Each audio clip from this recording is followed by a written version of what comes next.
कोटिभास्वरं भवाब्धितारकं परं नीलकण्ठमेधिदातनायकं त्रिलोचनं काल्यकालमम्बुजाक्षमक्षसूलमक्षरं काशिकापुराधिनाथ कालभैरवं भजे।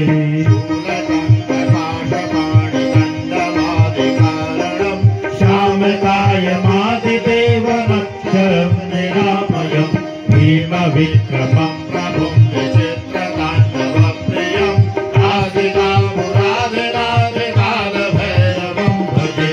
मुक्तिमुक्तिदायकं प्रशस्तचारुविग्रहं भक्तवत्सलं स्थितं समस्तलोकविग्रहं विनिर्वणानिमोगहेमचिन्तनेन सत्कटिं काशिकापुराधिनाथ कालभैरवं भजे। धर्मसेतुपालकं स्वधर्ममार्गनाशकं कर्मवासमोचकं सुशर्मदायकं जगं स्वर्णवर्णशेषवासशोभिताङ्गमण्डलं काशिकापुराधिनाथ कालभैरवं भजे।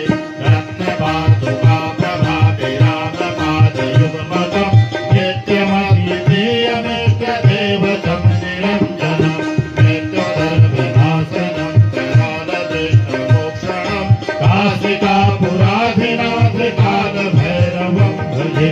रत्नपादुकाप्रभाभिरामपादयुग्मकं नित्यमद्वितीयमिष्टदेवतं निरञ्जनं मृत्युधर्मनाशनं करालदृष्टमोक्षणं काशिकापुराधिनाथ कालभैरवं भजे।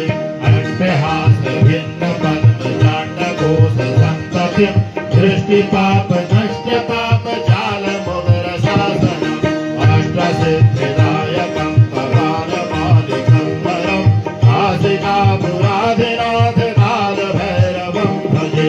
भूतसङ्गनायकं विशालकीर्तिदायकं काशीवासलोकपुण्यपापशोधकं विभुं नीतिमार्गकोविदं पुरातनं जगत्पतिं काशिकापुराधिनाथ कालभैरवं भजे।